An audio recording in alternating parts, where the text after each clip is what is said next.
My friends, good day. Data problem. I have a lot of disks like this one, and I also have disks like those, hard drives. I have plenty.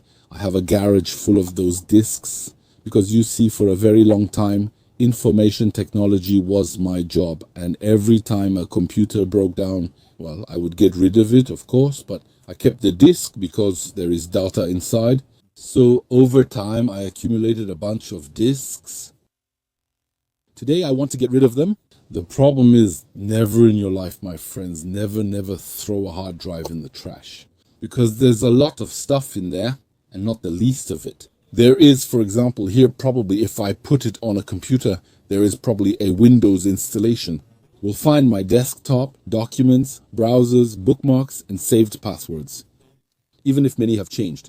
We'll find scans of documents, various administrative requests. We'll find backups, phone backups, all that.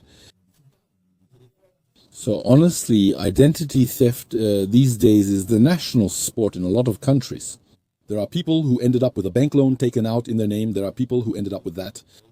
They were applied in France. They went to apply for something like a renovation grant or something else, and they were told yes. But you were given it last year. You already took it.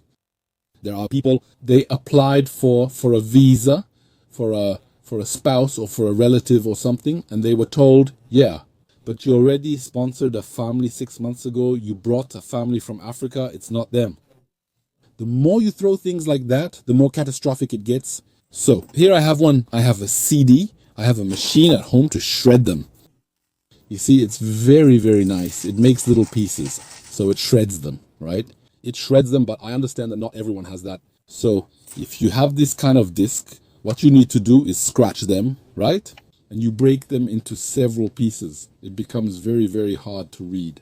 It's not impossible for an actor with state resources, but we're not talking about actors at that level. We're talking about actors like criminals, XY, or just curious people. CDs and DVDs are simple, but don't toss them out. Now, what do I do with this? So here I have a Seagate Barracuda hard drive, 500 gigs. That's old, huh? 500 gigs today. Who uses a 500 gig drive? So I'll show you what I'm going to do with it. I bought a kit on Amazon. You can buy it on eBay. On Amazon, there are plenty of kits. I'm about to open it. I have no idea what's inside, but I'll show you. There we go. I'm taking a box cutter. I'm going to try to open it here. There we go. So I hope I won't make a mess everywhere, right? So careful. There we go. I've got it. So what do I have? So I have a piece of paper. I don't care. I have a suction cup. I don't care about the suction cup. I have things like this. And what interests me is this tool. And what interests me are these heads. Okay, do you see these heads? So these torque heads, they come in all sizes. That's what interests me, because it will let me take apart the hard drive. As you understand, that's what I'm going to do. So we'll find the heads. They look more like screwdrivers than heads, if you can see them. So I'm not interested in that. I don't care.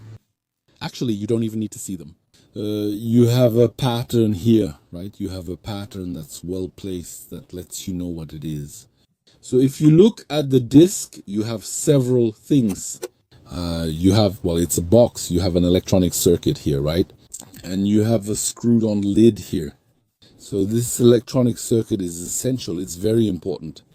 Inside, there's what we call a firmware. It's this firmware that allows, for example, your Windows to interact with the hard drive. There are firmwares of all levels. I remember when I worked in data storage, we used regular common hard drives that you can find in stores. When we put them in our systems, so we would send a specific firmware into them. So we replaced the firmware inside. With that, we had an interface that allowed us to communicate with the drive. So I could use the command line to talk to the drive. I mean, stopping, starting, moving the heads, and targeting a specific area. And with that, what I could do, for example, I'll just give you an example. If the disk was down because it couldn't read a certain area, I could tell it to avoid it. Or think of this area as all zeros. That allowed us to recover other data, even if we had to accept sacrificing some.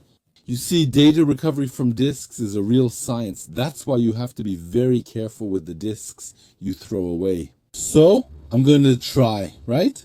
I'll take number 8. I'll try to see, number 8. You see, It fits perfectly in there. I put it here and I'm going to unscrew it. This little thing. So this circuit. So what you need to know is it's what we call the level of complexity. It's like when you have a door, a lock. In the end, a lock, anyone can break it. But there are locks and locks. Some take 20 minutes, others 15 minutes, others 5 minutes, right? It all depends on who you're protecting yourself against. You see? That's it. So here, if I just throw the disc as it is like this, anyone. A kid going to high school, he sees a disc in a trash can, he picks it up, takes it home, he can read it. It's simple. So that's simple. That means it's at the, how should I put it? It's kind of for anyone. It's easy. So here, what I'm doing is I'm removing the circuit. So here, yeah, it's going to get complicated because if someone finds the disc without the circuit, right? If someone finds the disc without a circuit, I removed it. He'll be annoyed since he has to identify the model. And then he'll have to go on eBay or somewhere else, buy the same one, take the circuit out of the other one, and put it in here to see if he can read it. The circuits contain the clasp, as I said. They also contain specific data, sometimes specific data. So what is specific data? For example, they will contain areas which either from the factory or during the use of the disk are areas that are considered defective. That changes from disk to disk, and the area database is in the clasp. The thing can also contain memories, but most often they are volatile, which can contain pieces of files. Because there's a cache in there too, right? So here, what I did, I broke it, didn't I? So here, I broke this circuit, you see? I broke this circuit. So first, be careful with your hands. You could hurt yourself. It's becoming, there, read this disk. You need to work, buy another disk, and invest first. That already limits the number of people out of billions on Earth who can access this disk. So now, here's what I'm going to do. I'm going to tackle this side. So here, I have a disk spinning at 7,200 revolutions per minute. So if you look in the industry, 7,200. Those were the most common disks that spun at that speed. There are disks at 5,600. Those are small disks for laptops. I had one lying around here. Sorry, I'll show it to you. These are small disks spinning at 5,600 revolutions per minute. They're slower and a bit more of a hassle, right? Even if you find, there you go, 5,400, not 5,600, 5,400 revolutions per minute. You also have 10,000 revolutions per minute disks. I think this heavier one is a 10,000 revolutions per minute disk. It's a Raptor. I'll show you 180 gigabytes. That's not much. And do I have the RPM somewhere? It's not written. I can't find it. Look, I'll show you. It's a disk. Serial Advanced Technology Attachment Raptor was very expensive and among the priciest serial advanced technology attachment drives at the time. Honestly, this was the best available until SSDs and the Serial Advanced Technology Attachment Raptor arrived. It usually runs at 10,000 revolutions per minute. I can't find. Where's the 10K info? It says 10K there. I think they also made some 15K ones, meaning 15,000 revolutions per minute. So it wasn't very nice to use that at home because it's actually pretty noisy. It's pretty annoying. When you had 2 or 3 in a case, that's all you could hear. It was pretty annoying. I also have to open this one and throw it away, isn't it? So when you look here, right? We usually have screws and there's always a hidden screw under a label. It's probably there. I'd say probably there. Why? It was just kind of to check that for the warranty and all that. It was always placed under a label. There's always a screw normally that's hidden somewhere under a label or hidden under something. I'm trying a little bit to release it, right? So is it there? Yes, I think it's there. Careful. So yes, I got it. I'll show it to you in a second. So there's always a screw that's hidden, right? So they're all visible. There you go. Look, I just removed the label. And if you notice here, what do you see? You see, there's a hidden screw. There's always a hidden screw.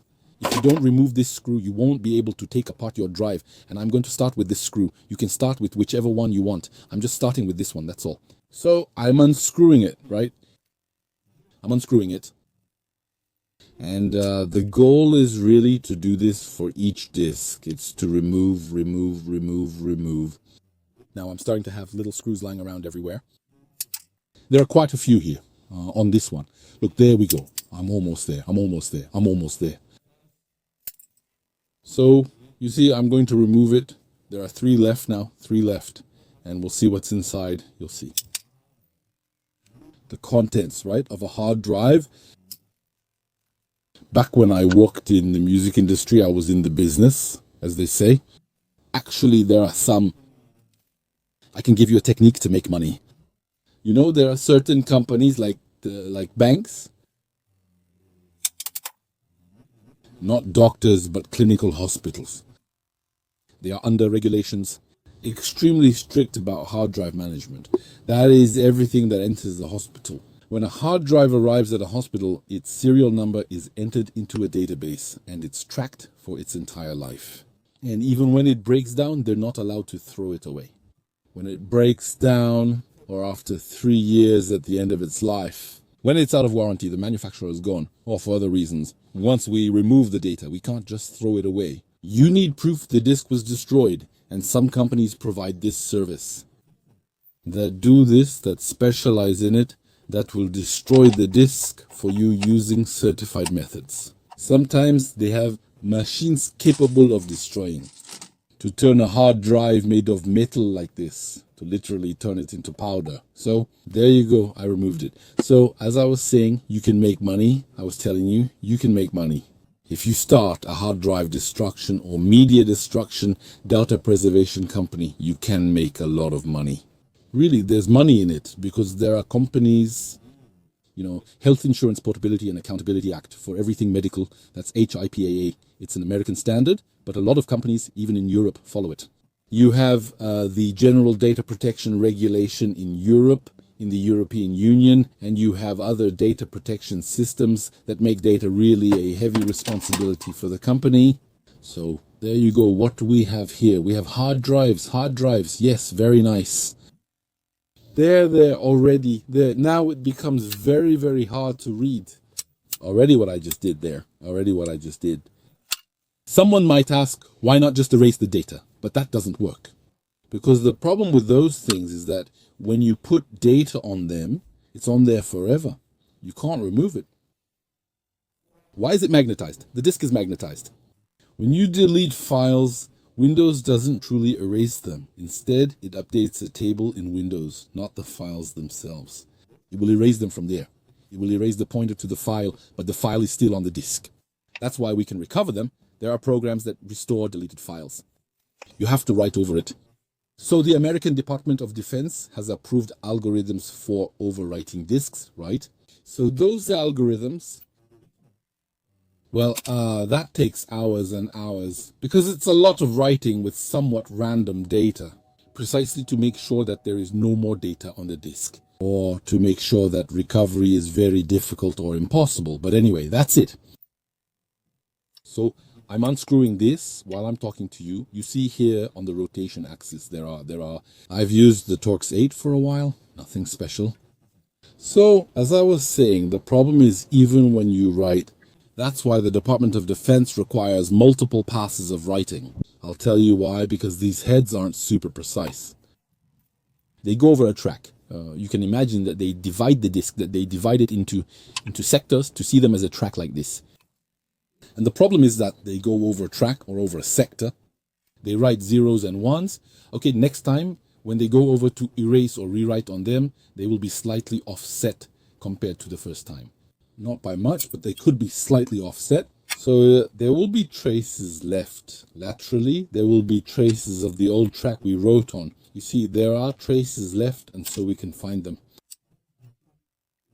So there you go. I opened it and removed this.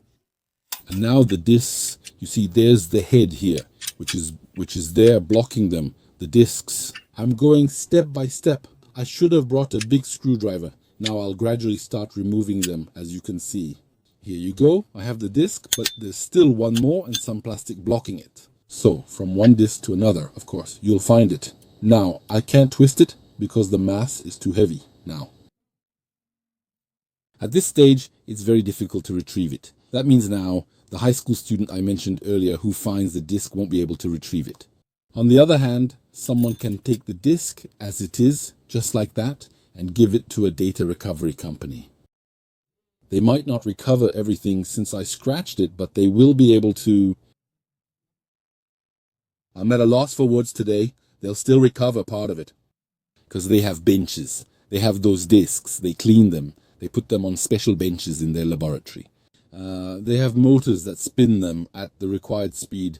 They have red heads with different capabilities. All that, and they will eventually read it. So there, but on the other hand, they have to pay a lot, right? The more I break the disk, the more I destroy the disk, the harder it is for someone who wants to recover my data. We'll have to pay much more. It will get more and more expensive. So it's not worth it anymore because the people who do that, they just want to try. Whether out of curiosity or to steal an identity, you must consider the cost if you choose to steal an identity. You won't take a hard drive from the trash and pay 5,000 euros to have someone recover its data.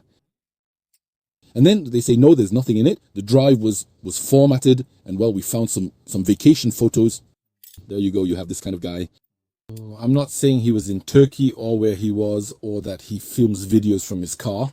That's it if you're interested. See what I mean? That's it. So what I do is I make it more and more complicated, right?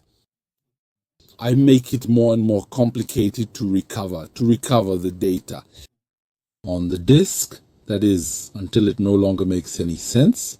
So what I did here, I should have brought a screwdriver. I don't want to break this tool. It's very fragile. Because this thing here, I'll show you. Do you see this thing? It's a magnet. It's a very powerful magnet, actually. It's really a very powerful magnet. You can play with it and all that. Be careful. It can pinch and hurt your fingers. So this very powerful magnet is held by a screw. And it's held in place because it's a magnet. So if I do this, look, you see, I can make it move. If I let go, you see how it comes back on its own. It tends to come back on its own. You just have to be careful not to pinch your fingers. There, I got it and moved it away. Be careful, okay? See? The magnetized part, that's it, look. It took off my, you see, it's really strong, huh? I have trouble removing it. The magnet inside is really strong. That's inside the, okay? So I'll put this back here. So gradually with this method, there's another magnet. Again, I'm struggling to try to get my screwdriver back, right? So gradually I'm dismantling the disk. I'm taking apart the disk. I'm taking apart the disk. So these little disks, if you want to get rid of them, ideally, these disks, ideally, two things. You can rub them against the floor, take a concrete floor and you rub them against the floor so that they're really completely erased, so that they become absolutely unreadable. And then what you can also do is bend them with a hammer. You put them on a corner and hit them with a hammer to bend them. Why? Because as long as they're symmetrical like this, we can put them in a reading bench and speed them up to 7,200 revolutions per minute and read them without any problem. If they're twisted at that point, try speeding them up. You have to straighten them, and straightening them isn't always easy, okay? It's very complicated to straighten, so that in terms of inertia, it's something that spins perfectly. So now it becomes very, very hard. So you see, here is really my disk. If I'm being realistic, it becomes very, very, very annoying, very, very, very annoying to recover. And that what I'm going to do, I'm not going to do it every day, because honestly, it's super boring. I'm going to do it every day. I'm going to make myself a record or two, right? Every day I'm going to make myself a record or two.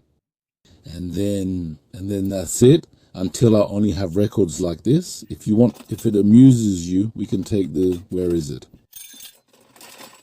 We can take this one to open it. I'm throwing screws everywhere. We'll open this one if you want. That way, it lets you quickly see what's inside to see the difference. So, of course, what I'm doing might be obvious, but, I live in the United Kingdom. We have to say these kinds of things. The data is lost, Again, if you do that, the data is lost. Don't take apart a drive to fix it. Don't open it. Yes, on the contrary, your goal is to recover the data. For example, you work in a company and you need to recover the data, or at home. A hard drive has failed. You want to recover the data. Don't open it. Don't do it. Why? Because some companies assist with recovery. However, they all say that the more you touch the drive, the more you tinker with the drive, the worse your situation gets. So if a drive fails or if you accidentally deleted a large number of files or something like that, stop the computer right away. Stop. Immediately. Stop. Don't attempt recovery. Use software or disassemble it. Do nothing. The faster you stop, the sooner, the more we can recover the damage afterwards. So here I've removed the visible screws. And why won't it open? Because there's certainly another screw. I need to find it. Ah, do you see those shiny things there? I think the screws are hidden underneath. Let's try. Because sometimes they hide them under the label, and sometimes they hide them. Yes, there you go. Look, you see? I've got one here, and do I have another one here? I'll try and see. Yes, I've got another one here. See this one? It has two hidden screws. It has two hidden discs. So we're going to open them. And normally on Seagate Barracuda drives, compared to the ones I just took apart, their discs are smaller. Why? Because it's very simple. If you take something of this size, it's going to be very, very difficult to spin it at 10 or 15,000 revolutions per minute. It can explode or break because it's too fast. Using smaller discs means the same thing, just with a smaller diameter. And that's why they hold less data. That's the reason why they hold less data. So, look, I removed these two hidden screws, right?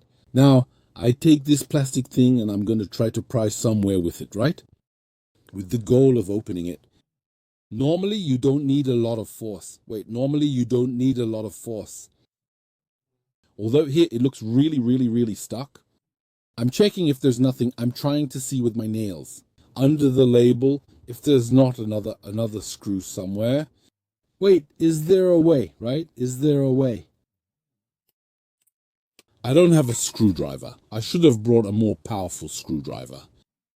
It's very, very annoying because it won't come off. It won't come off. It won't come off. All right, I have a brute force method. Hold on, I'll open the door and hit it on the floor. We'll see. Careful, brute force method. So does it open?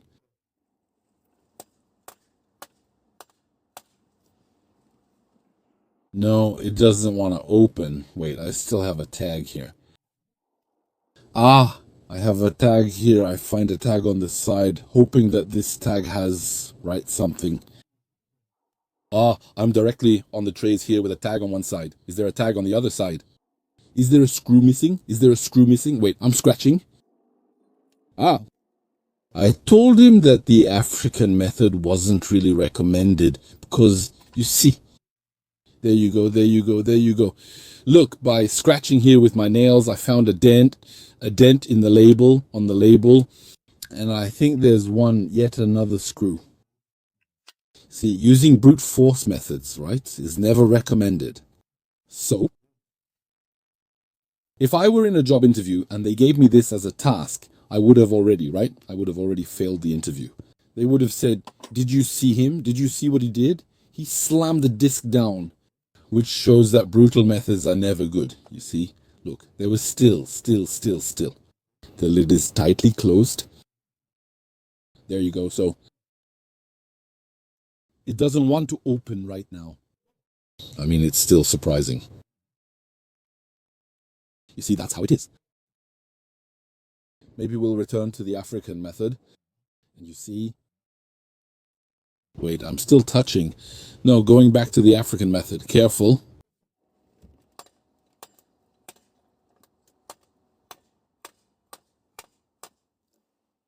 No. Neither the African method nor this one. Did you hear the click?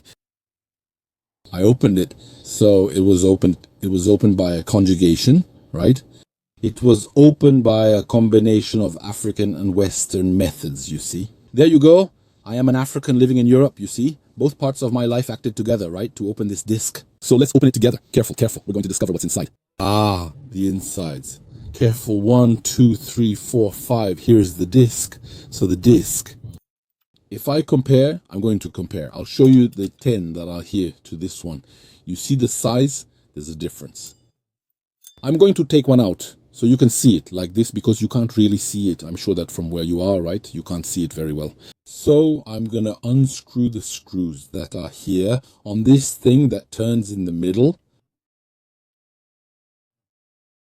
Wait, does it turn? It turns.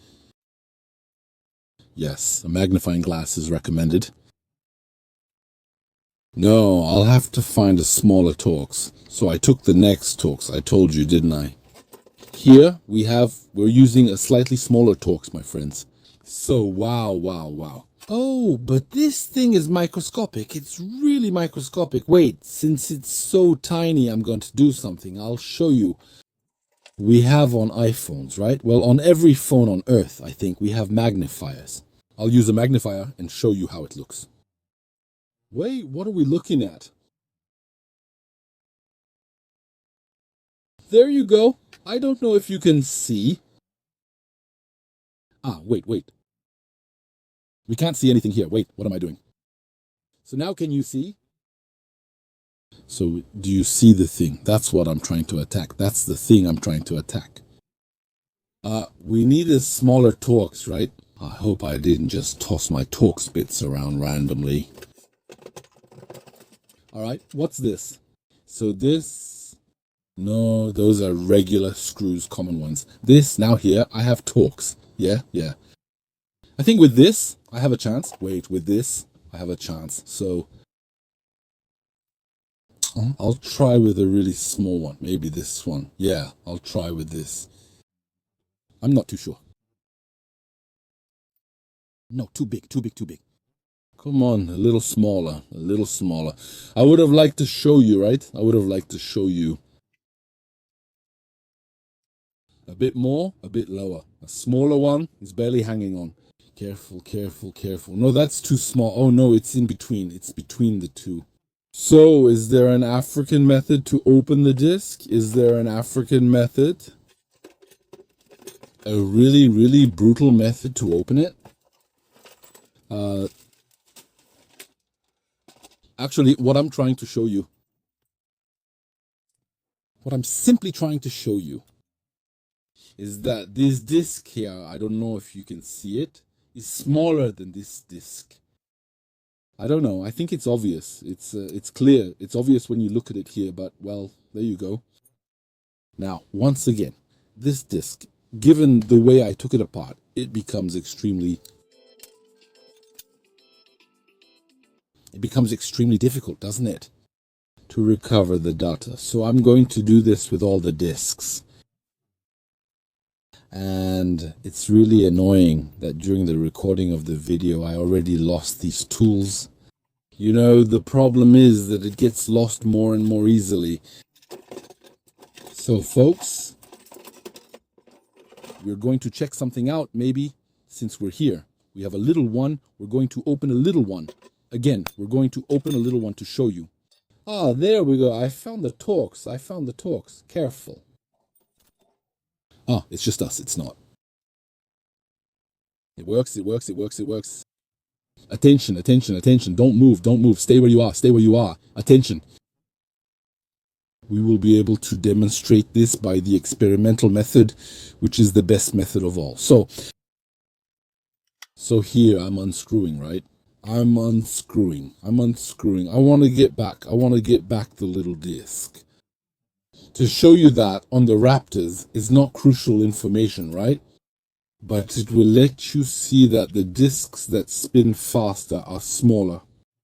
There you go. That's the point of the game. So careful, I'm almost there. And then we take apart the small one, Now we are, honestly, let's go for it.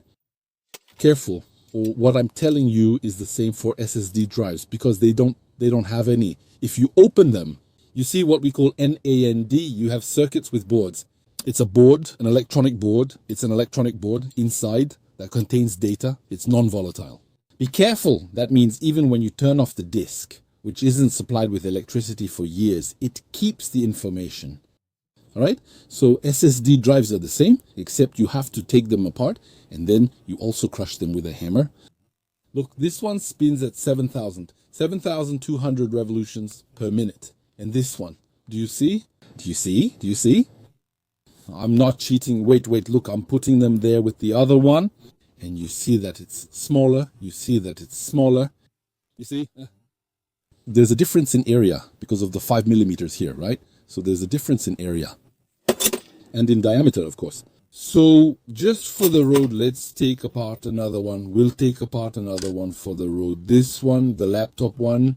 That way you'll have seen the whole collection. Now be careful. It needs a different Torx, a smaller one. No, this one doesn't work. This one doesn't work.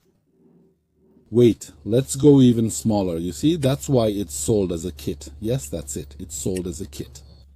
I'm using a 6. I'm using a Torx 6 for this one, right? So it's always the same equation. We're going to have screws, micro screws. Honestly, they're invisible to the naked eye, so we need screws. That we're going to remove, and we're also going to remove the so-called hidden screws, right? Because you know now from this video, you've understood that there are hidden screws. Do you say hidden screws? Yes, they're hidden screws, but well, it's because it can be misunderstood when we say hidden screws. Did you notice the weakness? I say a hidden screw, and there are people who will think these screws are actually hidden screws, but actually no. They have screws that are hidden, but they're still just screws, not hidden screws. Otherwise, it worked fine. At the time, it was the time when, well, it was their time. No, well, with SSD drives and all that, I don't even have SSDs at home. I have NVMe. I use NVMe cards. It's extremely fast, but I have drives. There you go. So you see here, I managed to find 3 labels. Tap, tap, tap, 3 labels. Now, I'm not going to get fooled. I'm going to have to check if there's nothing under the label. Here again, something else, something else, something else, something else. No, no, no, no, no, no. Watch out for the ear. Careful, careful.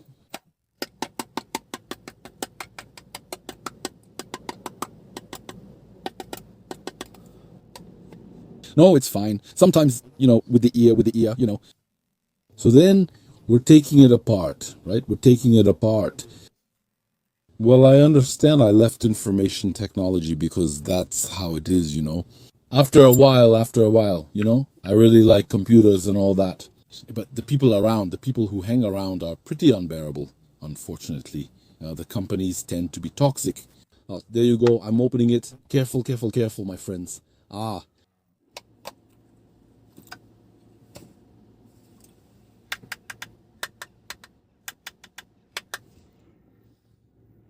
Wait. There's another one. Yeah, I missed it. There's another one. So this one, it has 4, This one, it looks like the people who built it really, really didn't want us to open it. Okay? Careful, careful. No, that's not true. There's another one. But that's not possible. That's not possible. I removed all the labels. Did they put 50? That's not true. That's not possible. I'm taking off the label because it seems like under the label they put a whole bunch, didn't they? Wait.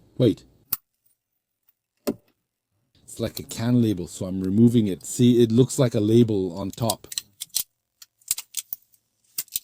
Do you see it? Do you see the screw?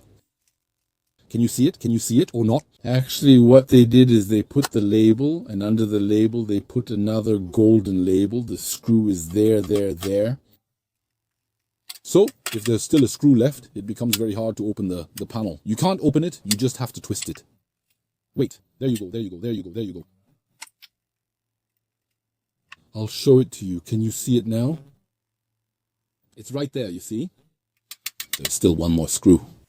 So we're going to remove this screw. And now, normally, careful, abracadabra. I said, oh, well, I missed one on the side. My fault, it was visible. Careful, let's try again. Abracadabra, bam, it opens. So here we still have, right? We still have a disk, a hard drive. With, of course, heads, with, of course, a magnet. There you go, okay? But from what I just did, just by opening it, I also unscrewed the electronic part that he broke and everything. From there, honestly, it becomes very, very hard to recover. What I also do is, when I throw them in the trash, I don't throw them all away on the same day, so I can throw them in different trash cans on different days.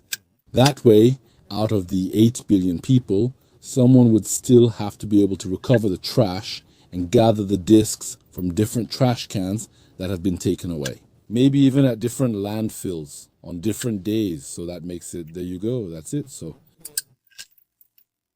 there you go. I removed the thing. It has a sort of little, there you go. And we're going to break it, you see.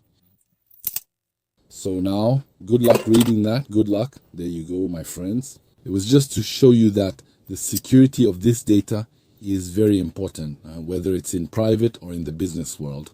Because in a company in particular, if data gets out, it can be a disaster.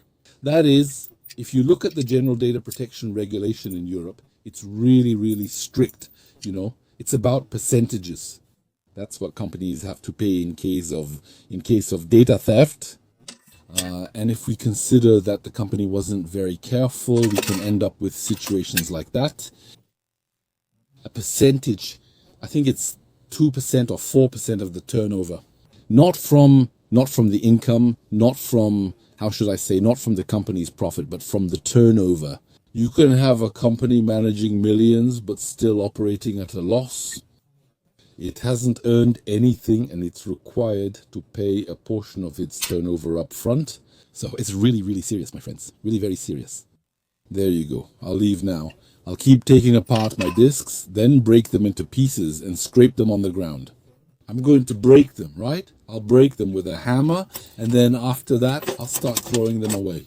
All right, so I think I'll show you something. For the disc, the African method is essential. I'll demonstrate.